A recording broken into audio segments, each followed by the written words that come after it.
Phillip Morrell of Tote Services was the principal witness on this first day of public hearings on why El Faro sank during Hurricane Joaquin. Some of those who attended the hearings at the convention center, loved ones of crew members who were lost with the ship last October.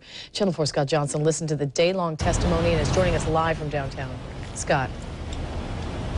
Well, Mary, the focus today was talking to Tote executives here at the convention center about a number of things.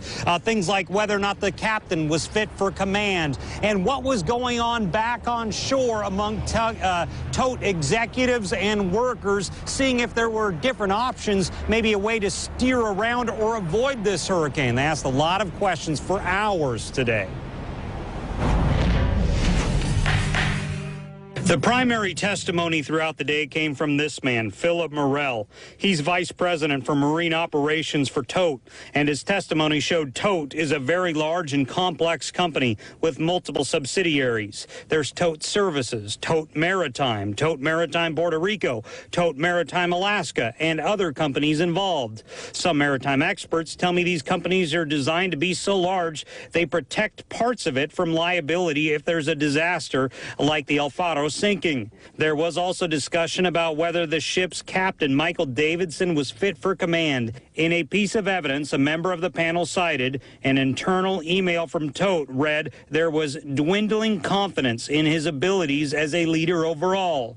Also, there was discussion about a message sent by Davidson to Tote asking if he should change course. And do you recall what your thoughts were when you received the email? Well, he does not need permission to ask to.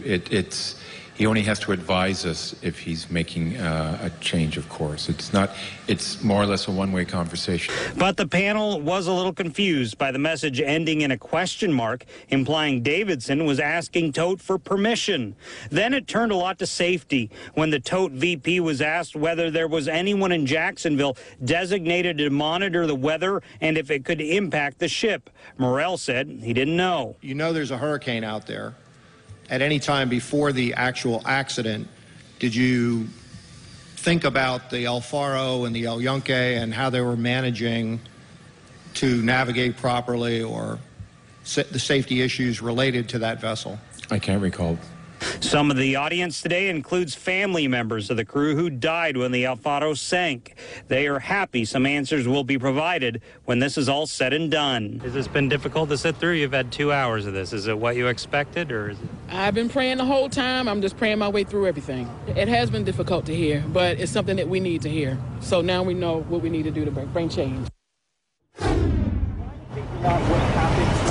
And one thing I also asked the main man in charge of this investigation, running the panel and the discussion today, is what effect could the call by Senator Bill Nelson to go out back in the ocean and start the search again for the data recorder, hoping to maybe find it after this has already begun? He says that should not affect these hearings, saying that these hearings really are focusing on what happened before and during, and he says any new information, if the data recorder at the bottom of the ocean presumably is found, will just add to the investigation, but it will not affect what is learned at these hearings.